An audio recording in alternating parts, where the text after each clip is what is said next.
بسم اللہ الرحمن الرحیم۔ السلام علیکم ناظرین، پروگرام اسٹیٹ افیئرس میں خوش آمدید۔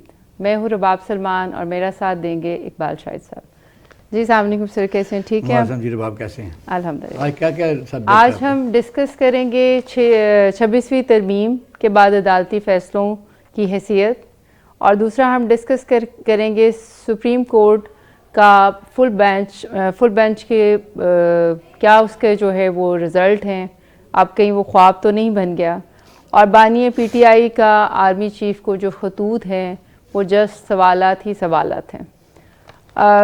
اقبال صاحب، ہمارے لیے یہ ایک بہت بڑی جو ہے ایک المیہ بن گیا ہے کہ پی ٹی آئی چاہے جو بھی ہے، آبویسلی ایک ہماری جو ہے ویل نون وائبرنٹ قسم کی پولیٹیکل پارٹی رہی ہے، لیکن اس کی خطوط پہ آرمی چیف آف سٹاف کا جو یہ رد عمل ہے، دیٹ از کوسچن مارک۔ بہت شکریہ۔ اور بات صحیح ہے، کسی بھی ملک میں ایسا ہوتا نہیں ہے جی، لیکن وہاں ایسا سسٹم بھی نہیں ہے۔ وہاں ادارے اپنے ڈومین میں کام کرتے ہیں۔ پاکستان میں اسٹیبلشمنٹ جب سے پاکستان بنا ہے اس کا رول ہے باقاعدہ۔ رول اس طرح ہے، قائد اعظم کے بعد بھی آپ نے دیکھا کہ ایوب خان کو انہوں نے سیک کیا تھا، لیکن وہ پاکستان کے صدر بنے اور آرمی چیف بنے، وہ فیلڈ مارشل بنے۔ اس کے بعد یحییٰ خان آئے، ضیاء الحق آئے، مشرف آئے، پھر موجودہ آرمی چیف آئے۔ یہ بات چھپی ہوئی نہیں ہے کہ where is the power corridor کیا ہے۔ اس لیے سیاستدان ایک دوسرے کو جب تانا دیتے ہیں تو وہ کہتے ہیں آپ گیٹ نمبر 4 کی پیداوار ہیں، انہیں سے انرجی لیتے ہیں، لیکن یہ بھی درست ہے کہ ان کو آواز بھی یہی دیتے ہیں۔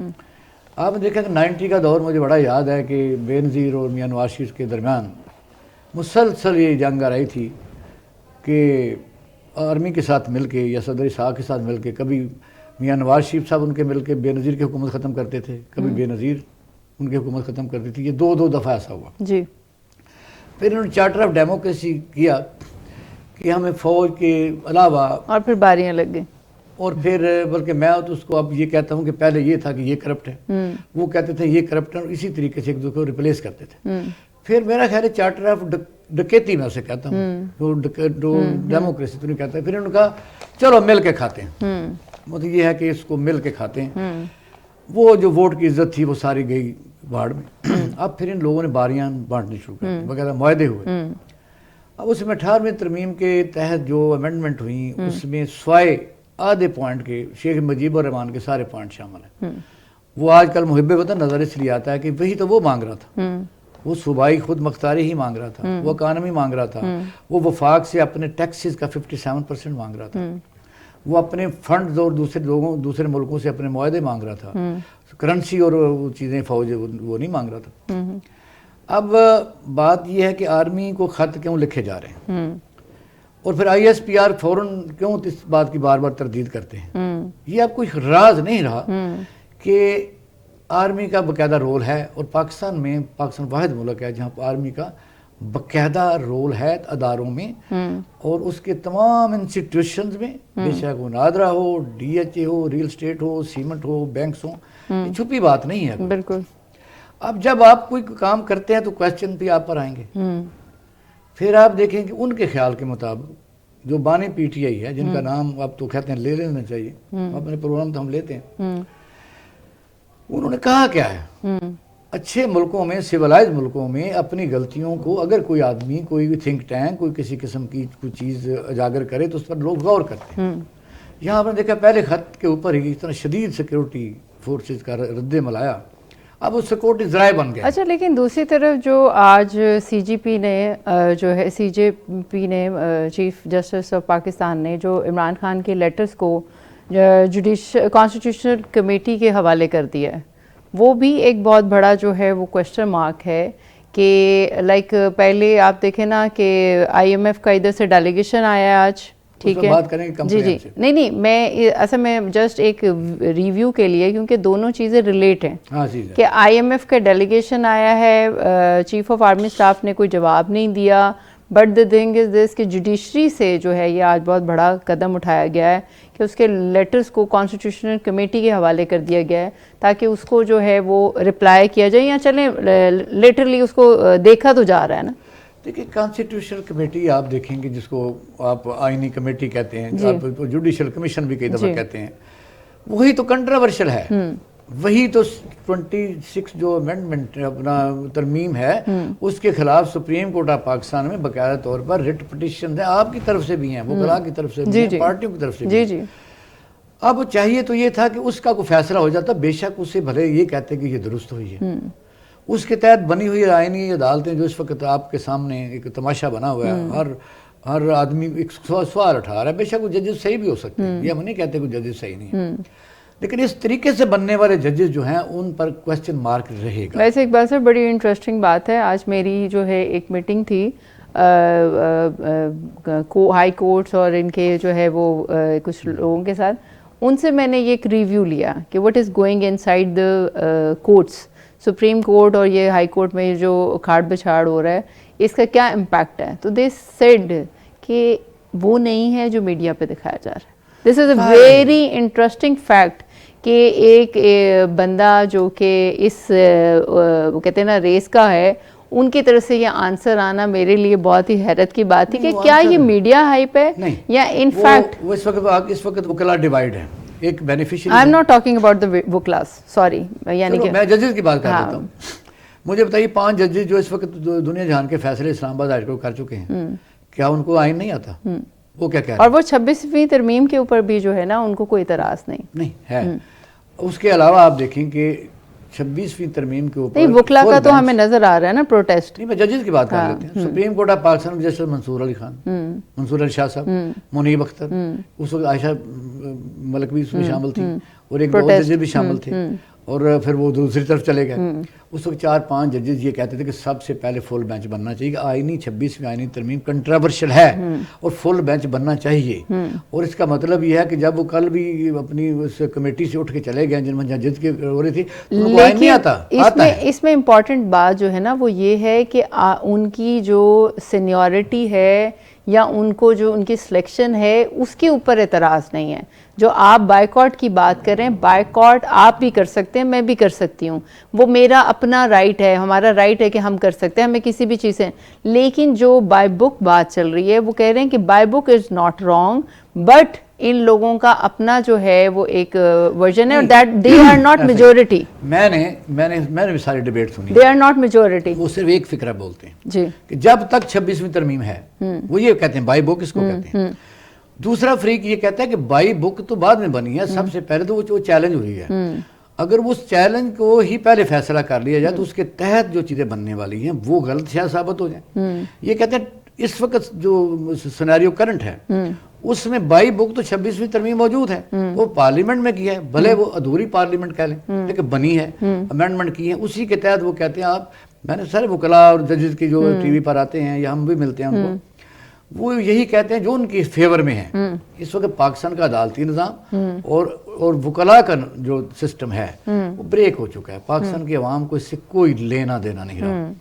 اب آپ دیکھیں گے وہ ایک ہی نقطہ بناتے ہیں کہ پارلیمنٹ ساورنٹ ہے، آپ کو پتہ ہے کہ پارلیمنٹ کوئی ساورنٹ نہیں ہے، پارلیمنٹ اس لیے ساورنٹ ہے کہ ملک جو ہے وہ ساورنٹ ہے، اور بلکہ اس وقت تو جو جان لاک ہے جو اس تھیوری کا یعنی موجد ہے جمہوریت کا، جو آپ پڑھیں پولیٹیکل سائنس پڑھیں، اکنامکس کی کتابیں پڑھیں، اس میں جان لاک کہتا ہے کہ ریاست باقاعدہ آنسریبل ہے لوگوں کے سامنے، ریاست بھی بالکل نہیں ہے مادر پہ در آزاد نہیں ہے۔ جب ہم کہتے ہیں ریاست کے اوپر جان دینی چاہیے، جان تو تب دینی چاہیے کچھ درست سمت ہو، جب وہ کہتے ہیں 26ویں ترمیم جو ہے، 26ویں ترمیم کا پہلے فیصلہ کر لے، بھلے آپ اکثریت کر، انہوں نے انتظام یہ بھی کر لیا ہے۔ اب ججوں کو انڈکٹ کیا جا رہا ہے، آپ نے سنا ہوگا کہ جسٹس جو امین الدین خان صاحب ہیں جو آئینی بینچ کے سربراہ ہیں، ان کا خیال، اور جمال مندوخیل صاحب جو جسٹس ہیں اور محمد علی مظہر صاحب ہیں، وہ تو اسی کو کہہ رہے ہیں فل بینچ ہے 8 ججوں کا۔ ان کا بیان عدالت کے اندر موجود ہے، ریزرویشن، کہ اسے ہمیں ہی فل بینچ کا سمجھا جائے، جبکہ 26ویں ترمیم کے تحت یہ بینیفیشری بینچ بنا ہوا ہے ایک سکول آف تھاٹ کے نظر میں۔ اب وجہ یہ کوئی بزد ہیں کہ ہم فیصلے کریں گے، وہ کہتے ہیں کہ فیصلے آپ کریں، پہلے یہ فیصلہ کریں کہ آپ کی اپوائنٹمنٹ درست ہوئی ہے۔ اب آپ دیکھیں پاکستان کا جو سسٹم اس وقت لوگوں کو سوٹ کر رہا ہے، میں شروع سے عجیب و غریب میں سمجھتا ہوں، اگر مجھے کوئی کہے نا کہ میں کوئی کتاب لکھوں تو میں اس پر کتاب لکھ سکتا ہوں، کہ سب سے پہلے بیماری جو ہے جب 9 اپریل 2022 کو حکومت دوبارہ ٹیپل ہوئی ہے، تو پھر اس کے بعد کیا ہوا؟ اس کے بعد باقاعدہ طور پر ایسی ترامیم کی گئی جو PDM-1 تھی کہ وہ لوگ باہر سے پاکستان آئے، تمام نیب کے جو ہے اس کے دانت نکال دیے، 50 کروڑ تک ریمنڈی دے دی گئی۔ یہ جو ہمارا IMF کی ڈیلیگیشن ہے، اس سے جو کیا جوڈیشل ریفارمز میں آئیں گے؟ ہاں یہ چلو آپ نے سوال پوچھ لیا، میں بتا دیتا ہوں کہ دیکھو IMF کا یہ 23rd ہے اور ہم اس میں ان کو پتہ ہے اس وقت۔ میں اس لیے آپ کو 26th امینڈمنٹ جو ہے اس کے اوپر آپ کا ایمفسائز ضرور ہے، but we are discussing from many days. بہتر یہ ہے کہ ہم نیکسٹ جو لیول ہے دیکھنے آ رہے ہیں، وہ یہی دیکھنے آ رہے ہیں کہ جو ملک کی اکانومی کا پٹھا بیٹھا ہوا ہے، انسٹیبلٹی آف دا پولیٹیکل، دیکھ لیا نا، آج ملاقات ہو گئی نا، ملاقات نہیں ہونی چاہیے تھی۔ مجھے بتائیے کہ اس کا ڈومین ہی نہیں ہے کسی اسے مینڈیٹری، آج تک تو میں نے نہیں سنا۔ میں منسٹری آف فائنانس میں رہا ہوں، یہ first time in the history of Pakistan کہ انہوں نے اپنے پاؤں پھیلانے شروع کر دیے ہیں دوسرے طریقے سے دوسری جگہوں کے اوپر بھی۔ مثلا جوڈیشری کا کیا کام ہے، ان کو سے میٹنگ کیا کرنی، بلکہ انہوں نے جو ہے وہ ملے بھی ہیں چیف جسٹس آف پاکستان سے، اور انہوں نے سرایا بھی ہے جوڈیشل ریفارمز کو۔ یہ تو خیر آپ کہہ رہے ہیں نا، سرایا نہیں ہے وہ، ابھی تو مانیٹرنگ کا جو سسٹم ہے، مانیٹرنگ کہاں سے ہو رہی ہے؟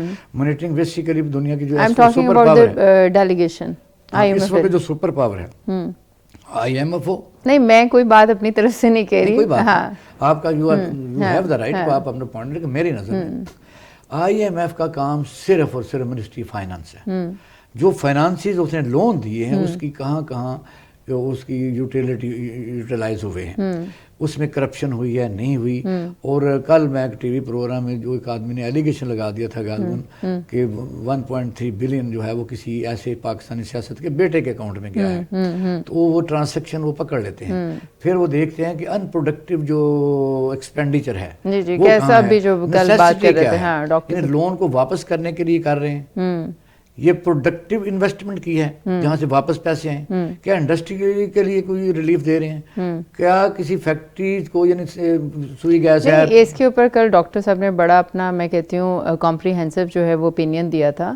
بات اتنی سی ہے کہ IMF کا کام کیا ہے، اس کا کام یہ ہے کہ اس نے جو پیسے دیے ہیں صرف اس تک وہ مانیٹر کیا جاتا ہے، لیکن ابھی جو ہم دیکھ رہے ہیں، جو ہم لوگوں کو ایک بتایا جا رہا ہے، ایک عوام کو جو پتہ چل رہا ہے، وہ تو اس طرح ہے کہ جیسے آپ نے کہا کہ جو ہے چیف جسٹس آف پاکستان سے ملاقات، ملنا اور پھر اس کے اوپر جو ہے وہ کرنا، یعنی کہ وہ ڈیلیگیشن کی جو روٹس ہیں وہ آپ کو بہت ڈیپن نظر آ رہی ہیں، رادر دین کہ جو اس کا ایکچوئل مینڈیٹ ہے، جو اس کا کام ہے، اس سے ذرا برعکس نظر آ رہا ہے۔ یہ بہت زیادہ اوور جا رہے ہیں، ہاں بالکل، وہ اپنے ڈومین سے زیادہ دور جا رہے ہیں، اور وجہ یہ ہے کہ ان کو سمجھ لگ رہی ہے کہ اگر ہم نے پیسے دیے ہیں، پاکستان نے آپ دیکھا کہ ایک تو اس وقت تک جتنی ان کے ہم لون لے چکے ہیں، وہ لون اپنا صرف نہیں گنتے، IMF کا مطلب یہ کہ آپ نے دنیا سے جتنے بھی لون لیے ہیں، کیا ان کی جو شرائط ہیں آپ وہ واپس دے سکتے ہیں؟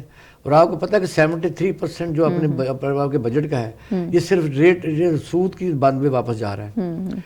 ایکچوئل ہم اس لون کو واپس نہیں کر رہے، اس کا جو انٹرسٹ ہے، اس میں انٹرسٹ صرف جو ہے وہ ہم 73% اپنے بجٹ کا دے رہے ہیں، باقی کیا بچتا ہے کہ آپ دیکھیں 18% ہمیں دینا ضروری ہے، دینا ظاہر ہے آرم فورسز کو، تو عوام کے لیے کیا بچتا ہے؟ 2% ایجوکیشن، ہیلتھ کے لیے ہے ہی نہیں۔ اور پھر جب یہ بناتے ہیں میزانیہ بناتے ہیں، آپ کو پتہ ہے میزانیہ کیا ہوتا ہے؟ بجٹ میں یہ ہوتا ہے ایکسپیکٹیشن کہ ہمیں اتنا ریونیو کلیکشن ہوئے گی، یہ ہمارے ایکسپینڈیچر ہوں گے، اور اس بجٹ میں بھی، پچھلے بجٹ میں بھی اس میں کہا گیا خسارے کا بجٹ ہے، ان ایکسپیکٹیشن یہ ہے کہ اتنا ہوگا، اتنا ہوا نہیں، FBR نے بھی وہ ٹارگٹ اچیو نہیں کیا۔ سپوز آپ کہہ رہے ہیں انہوں نے کہا 100 روپے ملک میں ہماری کلیکشن ہوگی، تو وہ 100 نہیں ہوئی۔ تو جی جوڈیشری کہا گیا ہے آج کہ جوڈیشری جو ہے وہ انڈیپینڈنٹلی ورک کرے گی۔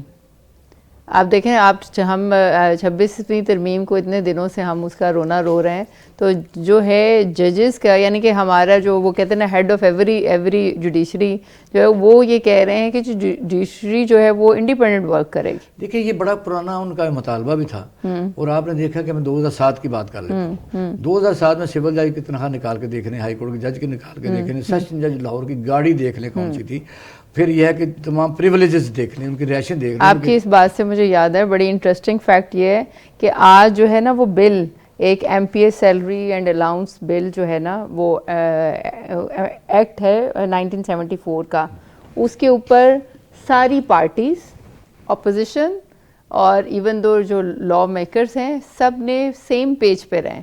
یعنی کہ میرے خیال میں اگر پاکستان کی جو آج کل پالیٹکس چل رہی ہے اس میں کسی پہ اگر سب ایک وہ ہوئے ہیں یونیمسلی وہ مانا ہے انہوں نے اور انہوں نے اس کو ایگری کیا ہے تو وہ یہ چیز ہے جس کے اوپر وہ ایگری کیے ہیں. یعنی کہ دس از انٹرسٹنگ میں اس سے بھی آپ کو انٹرسٹنگ بتاتا ہوں. اب آپ دیکھیں کہ بجٹ میں جو یعنی فیڈرل ٹیکسز کلیکٹ ہوتے ہیں اس میں 57% صوبوں کو ویسے دے دیے جاتے ہیں. 18ویں ترمیم کا سب سے زیادہ نقصان فیڈرل کو یہ ہوا. نہیں تو آئی ایم ایف اس بات کو نہیں دیکھ رہا کہ اب جو ہے وہ ایک بندے کی ایک جو ہے وہ ایم پی اے کی تنخواہ جو ہے وہ 2 لاکھ سے بڑھ کے 5 لاکھ میں جا رہی ہے. اور دیکھیں نا یہ بھی تو ساری بہت چھوٹی بات ہے. ہاں اس سے بھی آگے ہے. میں 57% جو کہہ رہا ہوں بجٹ کا وہ جاتا ہے اس میں بلوچستان کو جو جاتا ہے وہ باقاعدہ طور پر یہ میں پورا فگر اس لیے نہیں دے رہا وہ فیک نیوز میں نہ جائے لیکن مجھے پتا ہے کہ وہ 100 بلین تک تو ان کو جاتا ہے, 750 کسی اور صوبے کو جاتا ہے, 600 سے 1200-1300 ہمیں ملتا ہے. سوری میں اقبال صاحب میں کچھ اور آپ کو اس پہ جو میں اگر لائن دے دوں. ہاں میں اس پہ یہ غور کروانا چاہ رہی تھی کہ اگر اسی طرح باقی ساری باتوں پہ بھی جو مذاکرات ہوتے ہیں, باقی ساری چیزیں جو عوام کے لیے کام ہوتے ہیں, اگر اس پہ بھی یہ لوگ سب اسی طرح متحد ہو جائیں اور ایک ہی سیم پیج پہ آ جائیں. ہاں نہیں دیکھیں اس سے پتہ چلتا ہے کہ اپنی ذات کے لیے ہو رہا ہے نا. اچھا میں نا اس کو کمپلیٹ کر لوں. اس وقت ایک آئی جی صاحب مجھے ملے بلوچستان میں لگے ہوئے تھے, زندہ ہیں سبھی, بلکہ ڈی جی ایف آئی بھی رہیں گے, اتنا اشارہ پھر بھی دے دیتا ہوں. انہوں نے مجھے بتایا کہ جب بلوچستان میں پیسے گئے تو کابینہ کا اجلاس بلایا گیا, تمام ایم پی بھی بلایا گیا کہ یار پیسے آ گئے ہیں تو کتنے کتنے چاہیے. لوگوں نے اپنے حساب کا پیسے جتنے ملتے تھے اسے ڈبل مانگ لیے. تو اس نے کہا میں نے وزیر اعلیٰ کو کہا کہ سر میں آئی جی بار سرکاری افسر ہوں تو مجھے تو باہر بھیج دیتے. اس نے کوئی بات نہیں ہوتا رہتا ہے مسئلہ, سارے پیسے آئی ایم ایف دیکھ رہے ہیں کہ تنہائیں تو آپ چھوٹی بات کر رہے ہیں. جو بلینز روپیہ ہے وہ ڈیولپمنٹ میں خرچ ہی نہیں ہوتا, وہ ڈائریکٹلی ان کے ہی شیئرز ہوتے ہیں. جو خاص طور پر بلوچستان اور سندھ میں اور پنجاب میں ذرا کم ہے, کے پی بیگ میں کم ہے, ان علاقوں میں وہ باقاعدہ طور پہلے ہی منصوبے بنا کے, کئی منصوبے تو آپ سندھ میں دیکھیں کئی سینکڑوں سکول گوشت سکول ہیں جن کی سیلری جاری ہوتی ہے, سکول ہی نہیں ہے, بالکل بالکل ہاسپٹل ہی نہیں ہے. تو وہ دیکھ رہے ہیں ہمارے بہت سارے انرجی جو ہیں وہ کیا اسے کہتے ہیں, وہ یہی کہہ رہے ہیں کہ آپ یہ پیسے ہمیں دیں نا, لون تو واپس کریں. اور جہاں جہاں ضروری ہے آپ دیکھیں پھنسے کہاں. اب ہم بہت زیادہ پھنس گئے. صرف $2 بلین ہم نے سعودی عرب سے لیا اور ہمیں نکیریں وہ نکلوا رہے ہیں. $1 بلین سم تھنگ اس سے ذرا زیادہ ہے وہ ہمیں یو اے سے لیا. وہ بھی رول اوور جس کو کہتے ہیں وہ تھوڑا سا ہمیں سال اور دے دیتے ہیں. جبکہ 600 بلین کی آفر سعودی عرب نے صدر ٹرمپ کو کیا, اس نے پچھلی دفعہ $450 بلین ویسے ہی لے لیا تھا. ہم بریک لیتے ہیں پھر انشاءاللہ کنٹینیو کرتے ہیں. ناظرین ہم ایک چھوٹی سی بریک کے بعد ملتے ہیں. Stay tuned with us.